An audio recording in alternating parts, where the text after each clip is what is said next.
Oke, bismillahirrahmanirrahim.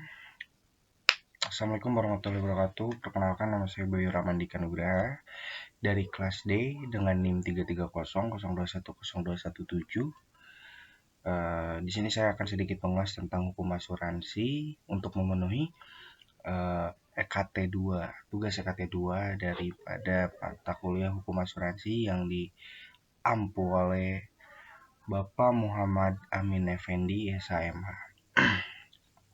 Oke, kita langsung saja masuk ke materi. Yang pertama, saya akan menjelaskan pengertian, tujuan, fungsi, dan sumber hukum asuransi. Oke, yang pertama, pengertian. Asuransi adalah suatu bentuk perjanjian atau kontrak di mana seseorang pihak, biasanya perusahaan asuransi, menjanjikan pembayaran ganti rugi atau santunan kepada pihak lainnya. Biasanya tertanggung dapat mentransfer risiko finansial tersebut kepada perusahaan asuransi, yang kemudian bertanggung jawab untuk memberikan kompensasi jika risiko yang dijamin terjadi. Asuransi memainkan peran penting dalam mengurangi ketidakpastian finansial dan memberikan keamanan bagi individu, keluarga, dan bisnis. Selanjutnya, mengenai asuransi, Profesor R. Sukardono, Guru Besar Hukum Dagang, menerjemahkan asuransi yang berasal dari verjeker dengan penanggung, yaitu pihak yang menanggung risiko. Sementara verjeker D diterjemahkannya dengan tertanggung, yaitu pihak yang mengalihkan risiko atas kekayaan atau jiwanya kepada tertanggung.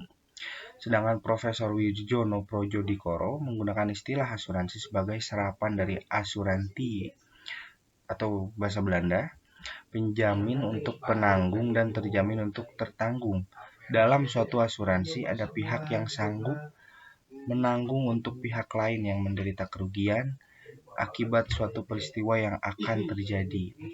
Sebagai timbal baliknya, pihak tersebut wajib membayar kerugian atau untuk pihak yang bersedia menjamin. Secara umum, asuransi dapat diartikan sebagai persiapan yang dibuat oleh sekelompok orang yang masing-masing menghadapi kerugian kecil sebagai suatu yang tidak dapat diduga. Apabila kerugian itu menimpa salah seorang dari mereka yang menjadi anggota perkumpulan itu, maka kerugian itu akan ditanggung bersama oleh mereka. Nah, kita selanjutnya masuk ke tujuan dan fungsi. Tujuan bagi pihak tertanggung, pertama, pengalihan risiko dari tertanggung kepada penanggung dengan adanya kontrak prestasi yang disebut premi. Tertanggung mengadakan asuransi dengan tujuan mengalihkan risiko yang mengancam harta kekayaan atau jiwanya. Selanjutnya, pembayaran ganti kerugian jika suatu ketika sungguh-sungguh terjadi peristiwa yang menimbulkan kerugian, risiko berubah menjadi kerugian, maka kepada tertanggung akan dibayarkan ganti kerugian yang besarnya seimbang dengan jumlah asuransinya. Selanjutnya, pembayaran santunan asuransi kerugian dan asuransi jiwa yang mewajibkan tertanggung yang membayar kontribusi tersebut adalah mereka yang terikat pada hubungan hukum tertentu, sehingga ketika terjadinya musibah, kecelakaan dalam pekerjaannya, maka ahli warisnya akan diberi santunan. Selanjutnya, kesejahteraan anggota. Hal tersebut apabila perusahaan asuransi merupakan suatu perkumpulan dan anggota perkumpulan tersebut membayar sejumlah uang kepada perkumpulan, dan apabila ada peristiwa yang menyebabkan kerugian atau kematian tertanggung, maka perkumpulan tersebut akan memberikan ganti kerugian dari uang yang dibayarkan tersebut. Selanjutnya, ini mengurangi kerugian yang dialami dan menghindari kerugian yang lebih besar. Selanjutnya, tujuan bagi pihak perusahaan asuransi yang pertama, memberikan dorongan ke arah perkembangan perekonomian yang lebih maju, menghilangkan keraguan-raguan bagi usahawan dalam menjalankan usaha atau pekerjaan, menjamin penanaman modal para investor, memperoleh hasil berupa premi atas imbalan jasa yang diberikan. Selanjutnya kita masuk ke fungsi asuransi. Adapun fungsi asuransi ada 3, yaitu fungsi utama asuransi antara lain pemindahan risiko atau risk transfer. Selanjutnya pengumpulan dana atau common pool. Terakhir premi yang seimbang atau equitable premium. Kedua ini fungsi sekunder asuransi antara lain. Pertama, merangsang pertumbuhan usaha. Kedua, keamanan, menjamin keamanan sehingga tertanggung bisa berkonsentrasi pada usahanya. Selanjutnya, pencegahan kerugian atau loss prevention dengan mengidentifikasi risiko potensial. D. Manfaat sosial yaitu dengan mempercepat pemulihan perekonomian dan mencegah kemiskinan. Selanjutnya, tabungan investasi, misalnya untuk asuransi jiwa, ada unit link, dana pensiun, tabungan berasuransi yang ditawarkan perbankan. Oke, selanjutnya kita masuk ke sumber hukum asuransi. Sejarah singkat sumber hukum asuransi. Pertama, kodifikasi hukum perdata, kode sivil, dan hukum dagang, kode commerce, pada permulaan abad 19 semasa pemerintahan Kaisar Napoleon di Perancis. Pada waktu itu hanya asuransi lain yang terdapat dalam hukum dagang, hingga diundangkannya rancangan Kitab Undang-Undang Hukum Dagang atau Wetboek van Hofhandel tahun 1838 yang memuat peraturan-peraturan mengenai asuransi kebakaran, asuransi hasil bumi, dan asuransi jiwa. Sistem inilah yang juga dianut untuk Hindia Belanda dan sekarang masih berlaku di Indonesia. Nah, yang selanjutnya ini sumber hukum ataupun hukum positif yang mengatur tentang asuransi.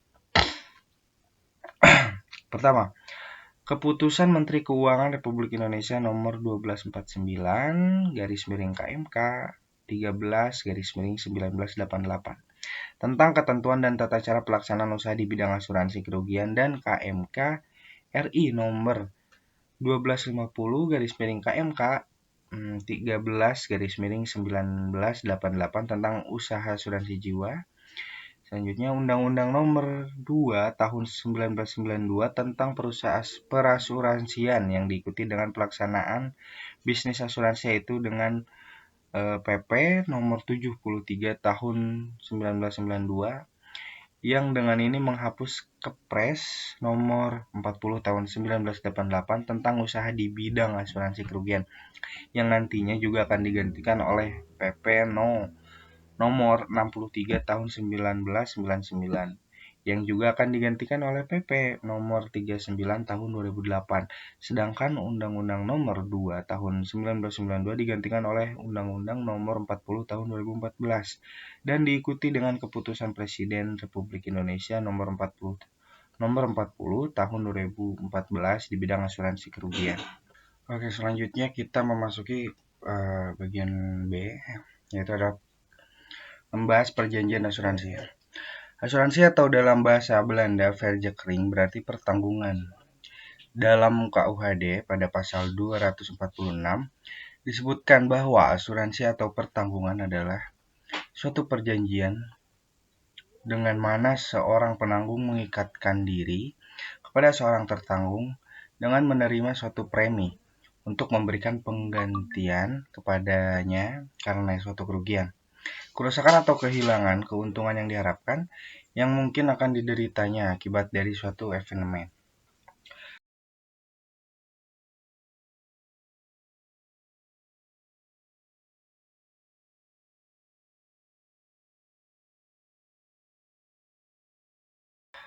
Oke, menurut Emi Pangaribuan Simanjuntak dalam buku Hukum Asuransi Indonesia, karangan Joko Prakoso dari pasal 246 KUHD di atas, bahwa sifat-sifat asuransi adalah dapat diuraikan seperti di bawah ini.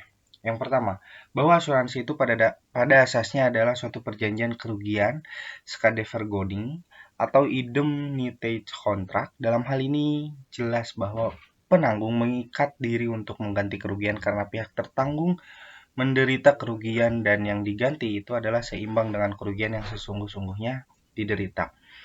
Prinsip indemnity. Selanjutnya, bahwa asuransi itu adalah suatu perjanjian bersyarat, artinya kewajiban mengganti rugi dari penanggung hanya dilaksanakan kalau peristiwa yang tertentu atas mana ditiadakan asuransi itu terjadi. Asuransi adalah suatu perjanjian timbal balik, artinya bahwa kewajiban penanggung mengganti rugi dihadapkan dengan kewajiban tertanggung membayar premi.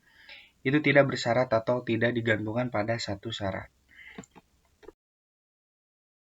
Selanjutnya, mengenai asuransi kerugian. Kita tahu bahwa asuransi adalah suatu cara untuk mengurangi resiko yang melekat pada perekonomian dengan cara menggabungkan sejumlah unit-unit pertanggungan yang mungkin terkena risiko yang sama atau hampir sama dalam jumlah yang cukup atau lebih besar. Agar probabilitas kerugiannya dapat diramalkan, dan bila sesuatu kerugian yang diramalkan itu terjadi, maka beban akan dibagi secara profesional oleh semua pihak dalam gabungan pertanggungan itu. Keberadaan asuransi bukanlah menghilangkan atau membatalkan suatu risiko, melainkan akan memberi bantuan keuangan kepada mereka yang mengalami kerugian akibat risiko tersebut. Asuransi mampu memberikan jaminan keuangan atau financial security kepada pihak tertanggung atas kerugian yang dialami akibat terjadinya risiko, sehingga nilai kerugian tersebut dapat diminimalkan. Oke. Pengertian asuransi kerugian menurut Mollengrath seperti yang dikutip oleh Jojo Sudarso, asuransi kerugian adalah persetujuan dengan mana satu pihak penanggung mengikatkan diri terhadap yang lain, tertanggung untuk mengganti kerugian yang dapat diderita oleh tertanggung. Karena terjadinya suatu peristiwa yang telah ditunjuk dan yang belum tentu secara kebetulan, dengan mana pula tertanggung berjanji untuk membayar premi. Menurut Salim, asuransi kerugian ialah suatu kemauan untuk menetapkan kerugian kecil atau sedikit yang sudah pasti sebagai kerugian substitusi kerugian-kerugian besar yang belum pasti. Dari definisi tersebut di atas dapat diketahui bahwa yang orang bersedia membayar kerugian yang sedikit untuk masa sekarang agar bisa menghadapi kerugian-kerugian besar yang mungkin terjadi di masa yang akan datang. Secara garis besar, asuransi terdiri dari 3 kategori, yaitu asuransi kerugian atau asuransi umum. Asuransi kerugian menjalankan usaha memberikan jasa untuk menanggulangi suatu resiko atas kerugian, kehilangan, manfaat, dan tanggung jawab hukum dari suatu peristiwa yang tidak pasti. Selanjutnya, jenis-jenis asuransi kerugian. Pertama, asuransi kerugian adalah asuransi yang menjamin kerugian atau kerusakan pada harta benda atau kepentingan yang secara langsung disebabkan oleh kebakaran, kecelakaan, kerusakan, dan sejenisnya. Jenis-jenis asuransi kerugian terdiri dari yang pertama, asuransi kebakaran. Asuransi kebakaran bertujuan untuk menggantikan kerugian yang disebabkan oleh kebakaran. Kedua, asuransi kendaraan bermotor. Asuransi kendaraan bermotor adalah pertanggungan kerugian atau kerusakan terhadap kendaraan bermotor. Ketiga, asuransi transportasi. Asuransi transportasi atau marine insurance adalah asuransi berkaitan dengan barang-barang yang dalam penyaluran atau barang-barang yang sedang ditangani perusahaan pengangkutan. Barang yang diasuransikan bukan hanya barang-barang yang diangkut saja, tetapi juga alat-alat pengangkutannya. Manfaat asuransi kerugian. Asuransi kerugian adalah asuransi yang menjamin kerugian atau kerusakan pada harta benda atau kepentingan yang secara langsung disebabkan oleh suatu peristiwa yang tidak diketahui sebelumnya. Manfaat asuransi ialah sebagai berikut. Yang pertama, memberikan rasa aman bahwa setiap orang selain ingin memenuhi kebutuhan pokoknya juga berusaha untuk berlindung dari segala ancaman bahaya terhadap diri, harta benda maupun kepentingannya.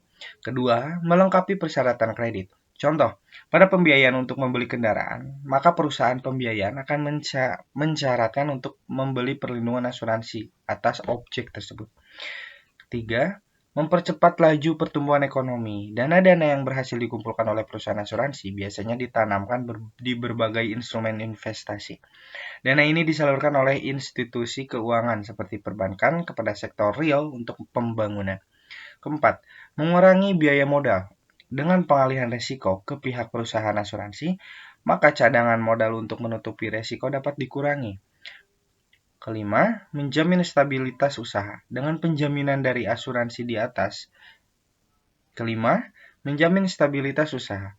Dengan penjaminan dari asuransi di saat musibah melanda, maka kerugian usaha dapat dengan segera dipulihkan. Keenam, memastikan biaya untuk risiko usaha. Setiap usaha membutuhkan kepastian untuk memperoleh laba.